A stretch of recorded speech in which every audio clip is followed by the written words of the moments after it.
So we are at 3 o'clock. It is time to call the meeting of the Library Board of Trustees into order. Let's start with the Pledge of Allegiance.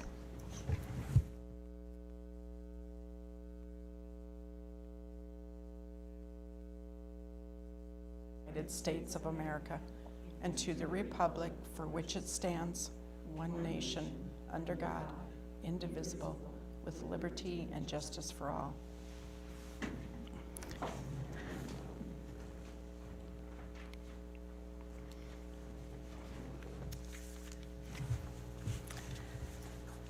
So it's time for our first public comment. Is there anyone who would like to make use of this time? Hearing none, let's go ahead and go on to the roll call of members. Sari Kaler. Go ahead, Maddie. Ryan Swarzak. Jessica Rowe. Dr. Segura. Maddie Cerna. Thank you. Verification of the posting of the agenda.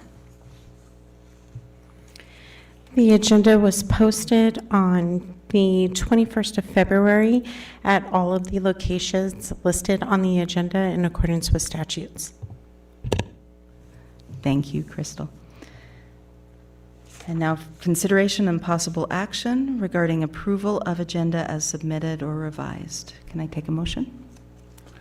I move to approve agenda as submitted. Do we have a second? I'll second it.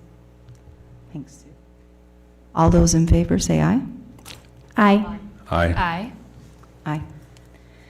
And consideration and possible action regarding approval of the minutes of the meeting held on January 23rd, 2025. Does anybody have anything that they would like to discuss with those, or could we take a motion on those? I'll make a motion to approve minutes as submitted. Thank you. Do we have a second? I'll second that motion. Thanks, Sari. We have a motion and a second. All those in favor say aye. Aye. Aye. Aye. Aye. All right, the motion carries. So we have a moment for the Library Board of Trustees report. Does anybody have anything that they would like to give in the report? Yes, I do. All right, Sue. I want to apologize to the trustees that I wasn't at the last meeting. Believe it or not, I didn't get an email because I canceled my email because of stuff that was happening, so I apologize. But I want to tell you how nice it was to get that email today. Oh, thank you. And just keep us in the loop, okay? I'm hearing wonderful things because I talk to everybody, Great, and pretty exciting. thank you. Thank you. Thanks, Sue. Does anybody else have anything they'd like to share? Like always, I have something. First, I want to say I absolutely love the tech program. The virtual reality, the one that was held the first of the month, was only attended by my son, so that was a little bit sad for me, not for him, because he got all the time. But then the second program was the drones. And at first I was a little bit sketchy of it because my son, again, was the only one that showed up, but Tom had him set up this course and everything. And at first I was thinking, why are you having him do this? But then when he set it up and had all of the 90-degree angles just right and the 45-degree angles, and then he coded it, it was like awesome. It was, I can't say anything else, because he had to get the 90-degree angles just right, and then watching the drone go and stop and make that 90-degree turn, and sometimes it was a little bit before the 90-degree turn or after. It was pretty impressive. And then I was sitting there, but Aiden was doing it. As he was doing it, this high school student came up to me and just started chatting and telling me about a drone program he does at home. And I said, well, do you want to try? And he said, yeah, absolutely. And so by the end of that night, or that afternoon, I think 7 people had attended the drone program, and it was age ranges from elementary school clear through high school, and it was just so neat. Mr. Tom got out a remote control for one of the drones too, so one kid could remote control it while Aiden was flying the coded program. But then Aiden asked Mr. Tom if he could use the keyboard to control it, and he said sure. Well, then other kids were coming up and wanting to do it, and so Aiden got the chance to kind of help the kids out to show them how to do it. So that was empowering for him too. So thank you so much for that. I wasn't here for the stop motion program, but my husband was, and he says there was a lot of kids and very highly successful. Tuesday was the 3D printing, and my son got a laptop and got to design an air intake engine or something. I forget what he said. But then these other kiddos came up and said, "Is this a 3D program?" They were so excited, and it wasn't just kiddos, it was this whole family. And Tom helped them make an itty bitty little football. But it was so cute, and they were just excited to learn about these programs. So I want to commend Kathy and Tom for that hard work. And Kathy, I also want to say, with the email you shared about the person, the positive responses, I don't feel like I give enough credit to you, and your staff couldn't be as successful as they are without you. So I just want to say thank you. I appreciate that. Thank you, Sari. Does anybody else have anything that they want to bring in? All right. I'd like to express my appreciation. I've been a little thin on the ground this month due to health concerns, and I've just heard nothing but positive things and consistency, and Kathy has been so good at catching me up on everything that she needs. So I've appreciated that, so thank you so much. You're very welcome. All right, so at this point, let's set the date and time of the regular library board meetings. Our traditional date is the last Thursday in the month, so 3/27. Are we good to take a motion on that one, or do we need one? I always ask. So did you move to number 10?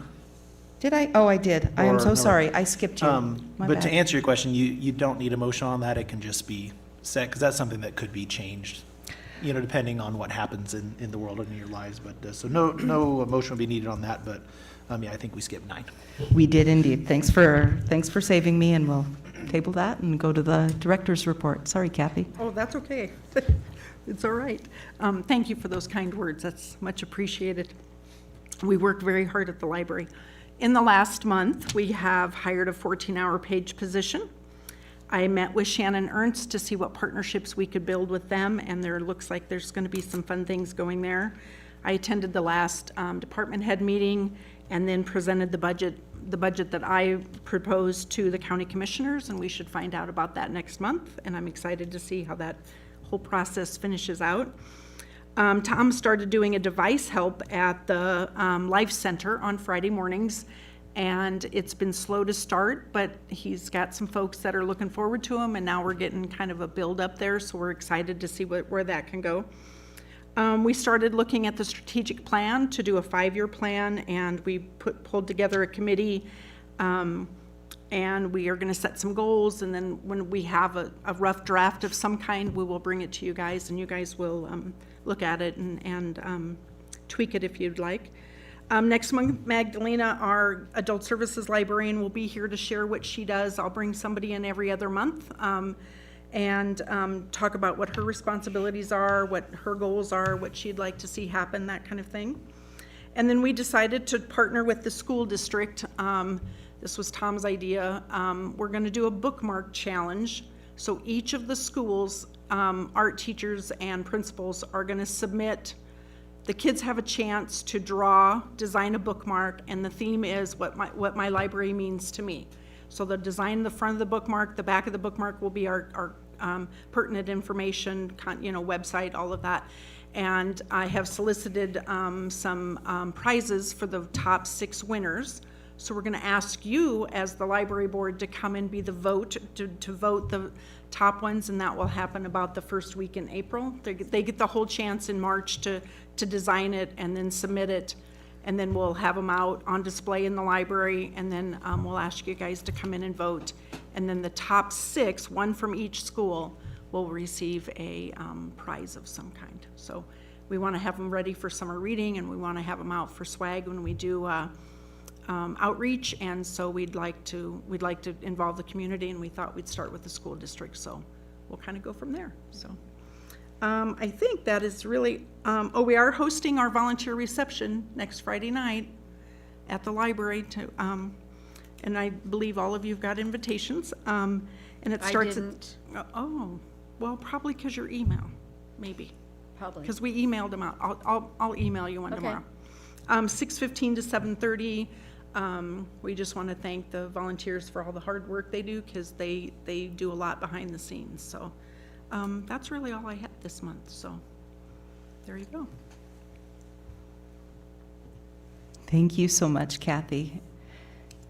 I'm excited for the volunteer appreciation. That's wonderful. All right, so we seemed to be pretty good with that 327. Does anybody have any conflicts that we need to address with that one for the next meeting? Are we good? All right, so we will reconvene on that date. And then in our new business, we have consideration and possible action regarding approval of the monthly budget reports for January 2025. Does anybody have anything that they'd like to discuss before taking on a motion? Hearing none, I would be happy to entertain a motion for approval on that budget report. I'll make a motion to approve the budget report. Thanks, Sari. Do we have a second? I'll second. Thanks, Ryan. So we have a motion and a second. All those in favor say aye. Aye. Aye. Aye. Aye. And just like the first, consideration and possible action regarding approval of the library gift fund report for January 2025. Anybody have any questions or discussion points for that one? Hearing none, I'm willing to take a motion for the approval of that report. I'll make a motion to approve the gift fund report. Thanks, Sari. Do we have a second? I'll second that. Thanks, Maddie. We have a motion and a second. All those in favor say aye. Aye. Aye. Aye. Aye. Aye. Motion carries. The last item in our new business is presentation and discussion led by the Churchill County District Attorney's Office regarding the role of the Library Board of Trustees and the open meeting law. That's you, Jeff. Thank you. I'll step down, but Crystal, do you have the ability to project that up on the board? Okay, I'd sent it to Pam, but at a minimum, if we could scroll down to the page where it starts on the agenda packet, and then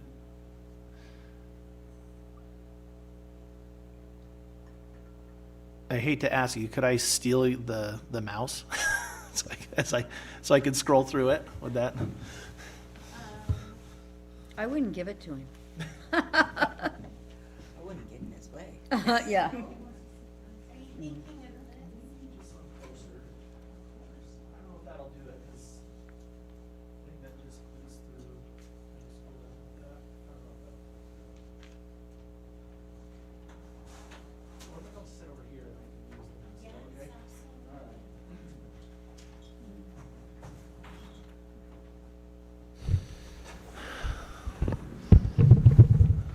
I had some backflips and stuff planned, but I can't do that back here, so I'm sorry. You guys you're going to miss the circus show. I know I've done training. I can't remember when the last it was on the open meeting law. Were you all here? Obviously, Maddie wasn't, but was everyone else here when I did just a brief training? I'm going to hit a little bit on the end on that as well. But I put together this kind of the roles of the Board of Trustees for the Public Library. it's kind of the 1,000-foot view, right? It's kind of a lot of stuff pulled from statute. Each item could probably be in a number of ways a whole discussion in and of itself. And so, I mean, if you have questions, go ahead and ask them. Some things may require research on my part. I don't just do libraries. And so I can pull things, present things, and as questions come, I can research things. And so, but I put together this kind of brief presentation, brief in lawyer speak, so hope you brought dinner. I'm just kidding. But Chapter 379 of the Nevada Revised Statutes covers libraries in Nevada.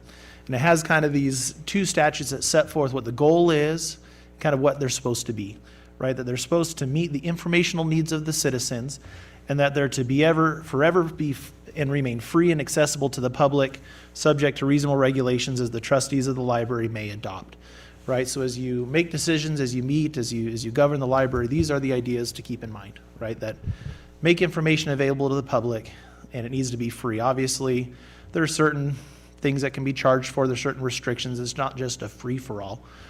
There's policies. There's a lot of things in place that are adopted by the board that I don't want to say restrict that, but guide it a little bit. It's created by NRS 379-010. The Board of County Commissioners sets aside the money, right, to create the library, and then every year thereafter they approve that amount of money. And Kathy had referenced earlier, she's going through budgets right now. And so purse strings are real, right? There's the governing board of the Library Board of Trustees. But at the end of the day, the funding generally, and we have the gift fund, some things like that we'll talk a little bit about. But at the end of the day, the money comes from the county, whether it's a lot or whether it's a little. That's where it comes. But you guys approve those budgets, right? They're presented by Kathy to the Board of County Commissioners, and then it's approved, modified, or not approved, depending what the case may be, whatever the Board of County Commissioners wants to do. But that's where the money and the real fire comes from. You guys, as you all know, yes, go ahead. So when, I know in NRS something or other, it said that it's not use it or lose it when it comes to the end of the term of the funds, the end of the fiscal year. When we have extra money, where does that money go? Well, I think it depends what you're talking about. If it's the budget approved by and Kathy may be able to speak more on this, but if it's the budget approved by the Board of County Commissioners, that's probably not just going to roll over at the end of the year. If you're talking about the gift fund and things like that, where it talks about that's to be held separate, it doesn't revert back to the general fund. No, I understand that. yeah. I was talking about the money allotted to us by the county. So that goes back to the county commissioners, I'm trying to understand. Yeah, so it's not like like they used to have in the old days, the rollover minutes, right, on your cell phone, where if Right. you only use, we'll just use $1 million as a number. If you only use 500,000, you don't next year have 1,500,000. You got to go back, get that approved. And so, because that money is not going to be a lump sum to the library, you're going to take it and do whatever. It's going to be coming from that general fund. Okay. So yeah, so those aren't, we'll just call them rollover minutes per Okay. se. Again, there are certain things like the gift fund, things like that, where that does not revert back. Right, and I but understand yeah. that. I was just wondering, when we have thousands of dollars left over, where it went. Yeah, no, that stays with the county. Okay, I thank mean, you. you guys are the county too, but that stays with the county general fund. Okay, thank you. Anything, Kathy, you want to add on to that? Is that accurate? Is that your understanding? Okay. You guys are familiar with this process as you were appointed. County Commissioner appoints members of the board. There are 5 individuals who are members of the county. You can't serve more than 2 4-year consecutive terms, so I think technically you could serve more than 8 years because I think, Jessica, I think you're filling a remaining term. I can't remember who is or who isn't here, or if you're a new term, but I think I'm a new term. okay. But don't hold me legally responsible. Okay, I for won't. My memory. But if you're filling kind of a vacancy that occurred and you're there for 2 years, then you could be appointed for 2 4-year terms. So technically 8 years if that was the case. And then you can be removed if you fail to attend essentially 3 consecutive meetings. The Board of County Commissioners can remove a Board of Trustees member for that. And so here's the laundry list. You might need a magnifying glass, but I'll read some of them out. And again, these are the ones that each of these could probably have their own lecture on it. And these are straight from the statute, that you establish, supervise, and maintain the library. And I put here in kind of parentheses to remember open meeting law, and we'll talk a little bit about that. Everything you do is governed by the open meeting law. And the traps in the open meeting law are typically because people are just trying to do good things and they don't know better, right? We're not typically out there saying, I hate this open meeting law, I wish I could get around it, and so we're gonna, surreptitiously do X, Y, or Z. It's not usually how it happens. It's good people trying to do good things for a good cause, and they're just not aware. And so, as we go through this, remember that, and we'll talk a little bit about it. I have a question about, I must have missed it. Yeah. Did we go over the budget before Kathy presented it? I don't recall, I wasn't at Budget the last vote. meeting I wasn't here, so I must have missed it. as far as the approval of the budget. Uh-huh. I, Wasn't the budget approved in October? Or No, for next year. no. So we go through this budget process, we submit it to the county manager, we talk to the county manager about what our ask is. I've gone to that point, and then we take it to the county commissioner, and I give them the same, this is what I need, this is what I want, where I want to increase.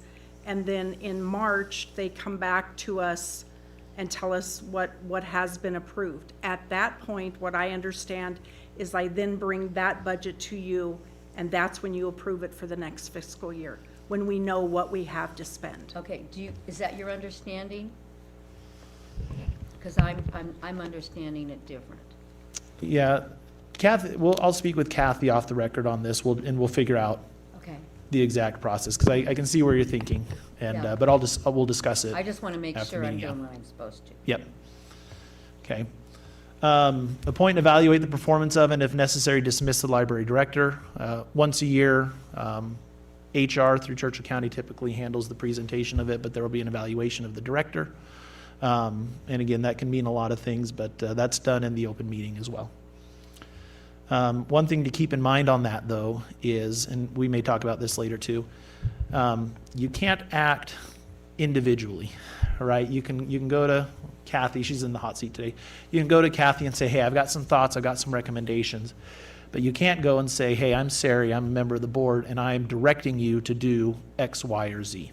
That's not appropriate. You can't act as an individual member of the board. Only the board can make decisions and take action, and that has to be done in the open meeting. So it's something to be aware of, right? If you're going just as a board member, you're kind of just a member of the public, right? I mean, you have a special position on the board, but as far as making decisions, directing the library, those kind of things, those have to be done here in an open meeting collectively as a board, rather than just an individual telling Kathy what to do. Jeff, that Yeah. being said, can we go to Kathy as just a member of the public and say, there's some stuff that doesn't make sense to me, or I think we could really promote this? Where? Yeah, definitely. And I mean, I say just a member of the public. You're a member of the Board of Trustees, and you can meet with Kathy, you can talk with Kathy, you can have these discussions with her. You can bring up, hey, here's some issues I see, or here's some things I wish we would do. But just understanding that these are ideas, and I mean, at the end of the day, it could always be brought back to the board and say, put it on an open meeting and say, hey, I brought up these things, I haven't seen any improvement, and so we need to, as a board, I think we should vote on this and see what everyone's opinion is, right? I mean, eventually it could come back to the board, but when you go in and meet with her, you can definitely do that. You can talk with her, provide suggestions, provide thoughts, things like that, but as far as her obligation to follow those, legally, that's not the case. Right, so ideas are okay, I'm not being Yeah, nope. illegal, okay? That is fine. Thank you. So, yeah. Hold and possess the property and effects of the library and trust. Submit annual budgets to the Board of County Commissioners containing detailed estimates, and I think, Sue, this is kind of where your thoughts were coming. Establish bylaws and regulations for the management of the library. There are bylaws that exist. Recently, I think we've had some, not regulations, but some policies and things that have come forward. Manage the property, real and personal, of the library. Acquire and hold real and personal property by gift, purchase, or bequest. Administer any trust, and kind of the catch-all, do all acts necessary for the orderly and efficient management and control of the library.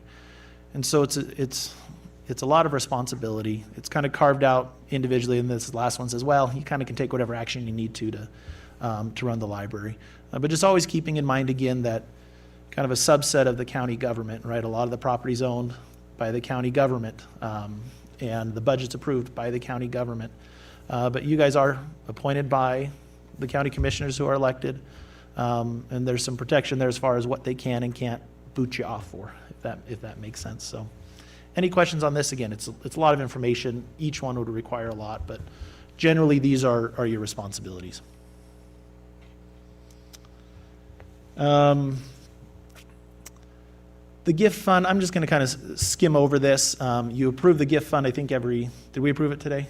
Typically it comes forward and we approve it every month.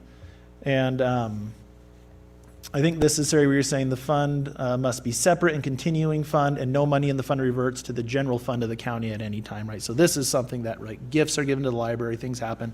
Tell them this gift fund, that just sits with the library. That doesn't revert back. It can't be spent without your approval, though, right? Kathy can't just go out and spend this. It's got to be approved through the board.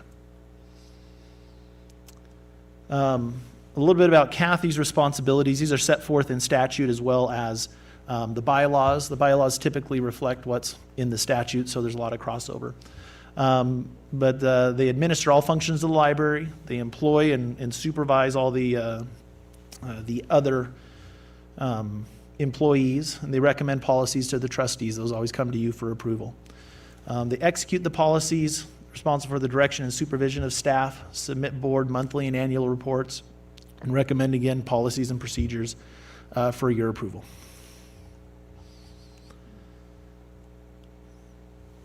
Briefly on the bylaws, again, these are very similar. They talk about the organization of it, who's on the board, the qualifications of who's on the board, how board members can be removed, sets forth the officers, chair, vice chair, secretary, how long they serve when they're elected at the annual meeting of each year.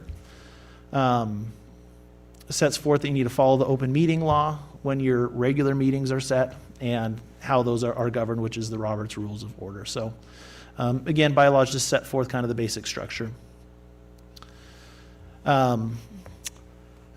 Chair Rowe is in charge of the board. She conducts the procedure and makes sure that it's orderly and that it's effective, and that things go as they should go.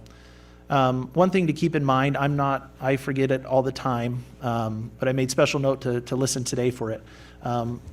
There's a record that's being kept at every meeting, right? And we should discuss things and say things as if it's just going to be a transcript of that proceeding. And so when I'm going to speak, I don't think I did it at the beginning of this. So Jeff Weed from the District Attorney's Office, for the record, right? Or Ryan Swerzik, I make a motion to do X, Y, or Z. Sari Kohler, I second that motion, right? Just so, I know Jessica does a pretty good job. If someone doesn't do that, she'll typically say, thank you, Ryan, or thank you, Maddie, right? And try to create that record. But just to keep that in mind, that these are recorded, and it's not an issue until it's an issue. That's what everything is with the open meeting, right? Nothing's an issue until it's an issue, and then it's a big issue because we haven't been doing it, if that makes sense. So just remember that we're creating a record, and it should be able to be reviewed in a transcript, and people could follow exactly what's going on.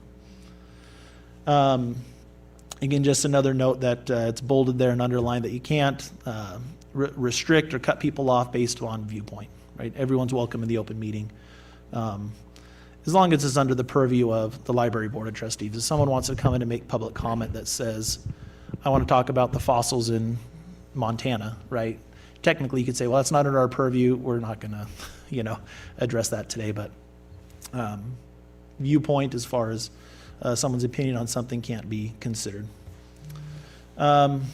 We've covered this before. Removal of disruptive persons. People can't just do whatever they want in an open meeting, right? If someone needs to be removed, they can be.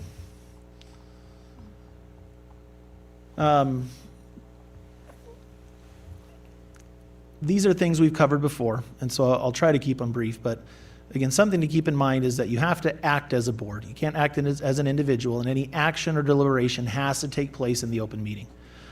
It's very easy, and I think we'll talk about it there in a second, but it's very easy to, again, out of the goodness of someone's heart, talk to people and discuss things, just trying to think, well, when we go into the meeting, we want to make sure we know what we're talking about, but that can cause a lot of problems.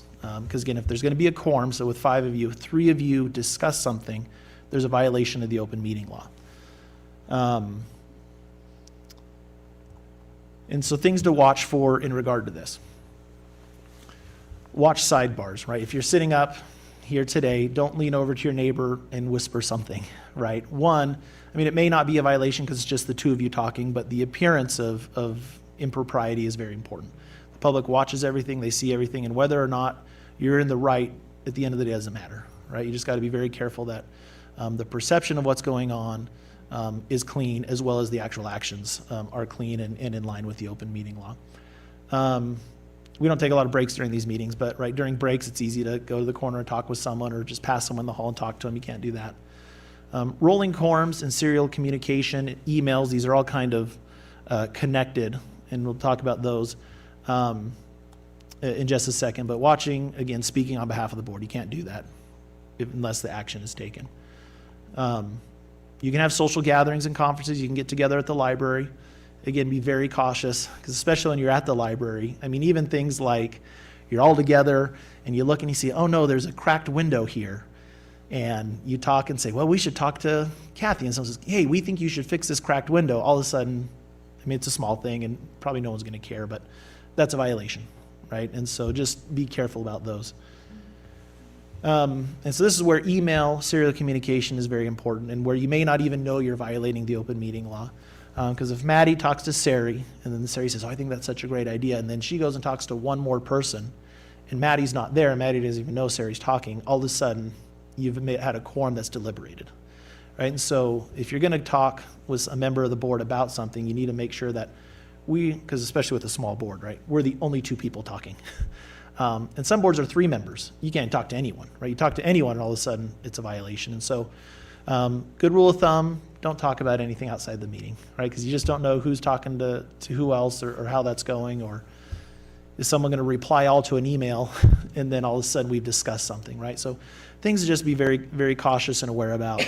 And it can cause difficulty in these meetings, because you come to the meeting and a lot of times you want to know, what are we doing before we get here? Sometimes it's just not possible to know that. Even if it's sensitive information, right? If the board wants to call Kathy in as the director and censure her on what she's done, and we think you need to do better, and we want to talk about your competency and how you do in your job, right? There's special requirements for that. You got to notify her and call her in and agendize it a certain way. But you may think, oh, we don't all want to talk about her in the open meeting about it, but you kind of have to, if that makes sense. And so the deliberation has to happen in the meeting. You can't have these kind of side discussions going on. Some more things to be cautious about with the agenda. Stick to it. You can take items out of order, that's fine. And I know on our agenda we have both the staff report, and then the trustees report. I can't remember how it's worded. Those are areas to be very cautious about, because if it's not agendized exactly, if it's not agendized properly, you can't just discuss it, if that makes sense. And so a lot of times, Kathy will come in and she'll be giving some things that have happened, things that have done, and it's not agendized as far as, I don't know, we'll just use the IT stuff, right? So Sarah, you had a comment about, there's this drone project, right? That's fine. You can make a statement about it, right? But then all of a sudden, Ryan starts saying, well, you know what I think we should do is we should get X, Y, or Z done. And Jessica says, yeah, I think that's a great idea. And then all of a sudden there's this discussion about, hey, what do we want to do? But it's not really agendized, if that makes sense. And so we're giving staff reports, trustees reports. Those are things to be cautious about. And it's the same with public comment. Someone will come and make a public comment, and it's almost painfully awkward at times, because they'll say something, you want to address it, but it's not agendized. And so you kind of feel like a jerk by saying, thank you for your comment, and it really meant something to the person making a public comment, but we can't discuss it, we can't take action on it, and so you kind of feel dumb to just say, well, thank you, and then everyone just is awkward and you move on to the next thing, right? And so it's the same, public comment, trustees reports, staff reports, just be very cautious about those things. That things can be reported, but to discuss it is a step a little too far. So, excuse me, Yeah. would it be, when something like that presents itself, would it be appropriate, or when and where is it appropriate to say, I'd like to add this to next month's agenda so we can have a full discussion of it? Is that what would that enable you to discuss it? And is it possible, you can't add it to this agenda, right? It would have Yeah. to be the future It agenda? would have to be the next one, because you got to post the agenda 3 days by 9 AM, 3 days before the meeting takes place, except in cases of emergency. So you could say that, yeah, if someone makes a comment, you could say, I think that'd be a great idea to have on the next agenda, and just kind of leave it at that. Or you could come talk with Kathy after and say, hey, I think we should add this to the agenda for the next meeting. So that, and I guess that, what's the best way for a board member to get something on the agenda? Talk to Kathy, talk to, Yeah, I think talk to Kathy. Kathy works with our clerk's office to get that accomplished. Okay. So, or you're welcome to talk to me and I can give it to Kathy, but she's probably the most direct route. okay. But yeah, I mean, you can say that, and I think it depends on what message you want to send to the person presenting, right? If someone makes a real heartfelt comment, you want to let them know you're thinking about it. You could even tell them, hey, thank you for your comment. We can't discuss that today. This is not agendized. This would be a good agenda item for another meeting.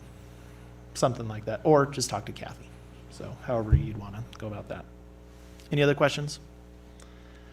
Okay. And finally, this is the kind of the policy through the legislature on open meetings, that you exist to do the will and conduct the business of the public, right? Actions are to be taken openly, and things are not to be done in the shadow. The hard thing about the open meeting law is 99% of it is to address the 1%, right? People aren't going around nefariously trying to skirt the open meeting law and steal the people's money and make decisions without the public knowing. Most people are like you. You're not paid. You're just here out of the goodness of your heart as members of the community. And so it can be a little bit painful to have to deal with it. But that's the way it is. You're here to do the people's business and to do it openly, and give them an opportunity to speak. Any questions for me?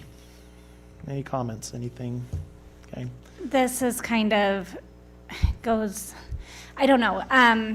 The association, the CLA, I had a meeting with them, or I had a meeting with the CLA, and I mentioned a fundraiser, and they said, well, you need to talk to the board about this. And so when they said that, I just got super tight because I thought, how can I do that? That's illegal. I don't know how I can discuss great ideas and know what Jessica's thinking, how to promote the library, or what Maddie or Ryan or Dr. Sue is thinking without Yeah. discussing them. So I just feel like I'm hitting a brick wall, and I don't know.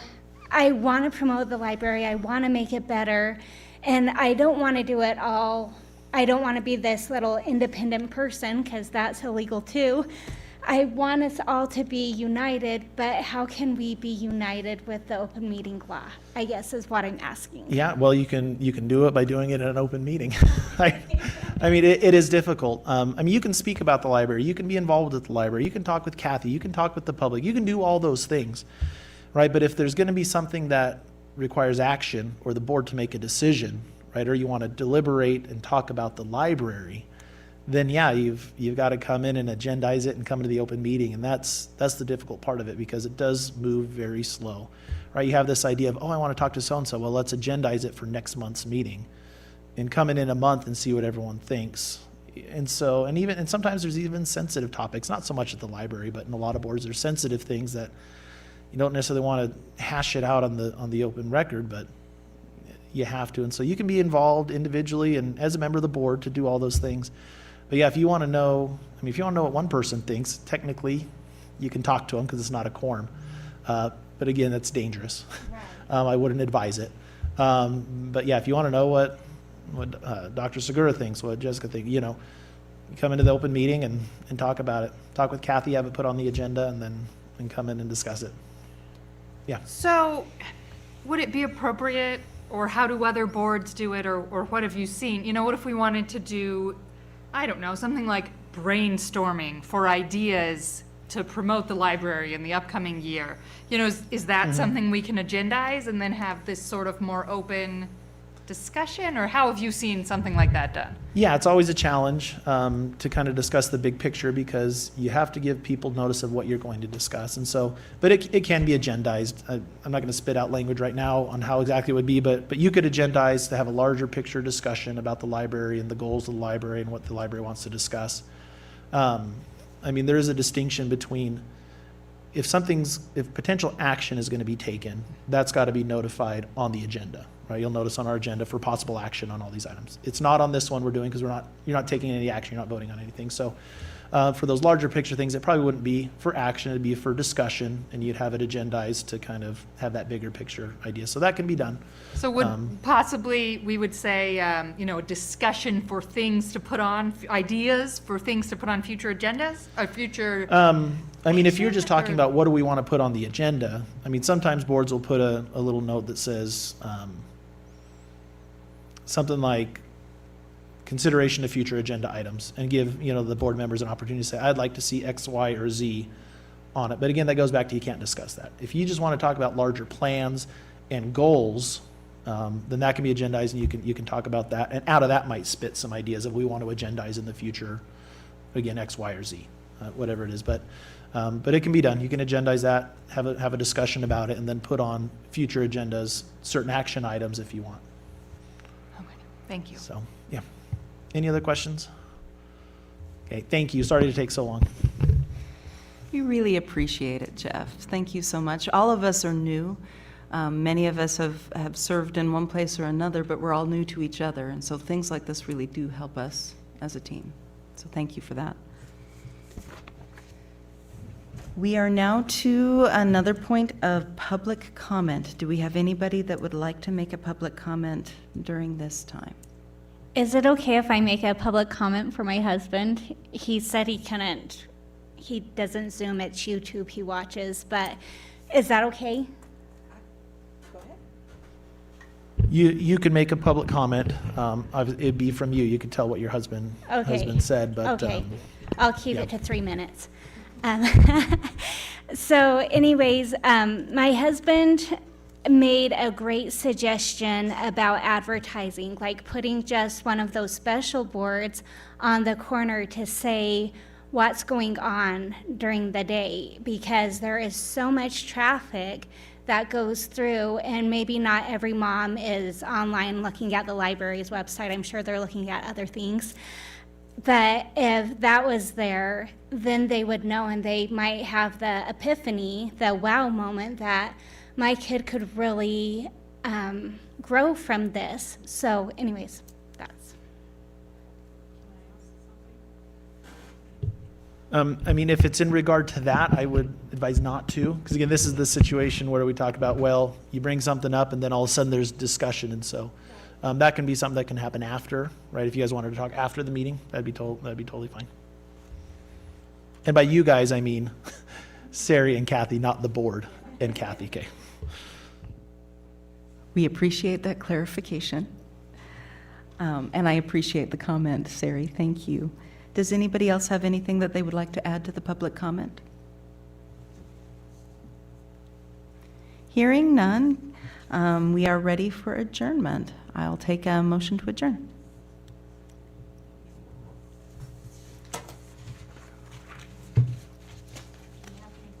I don't remember. In this meeting, do we need to make a motion to adjourn, or can we adjourn by unanimous consent? Yeah. Thank you.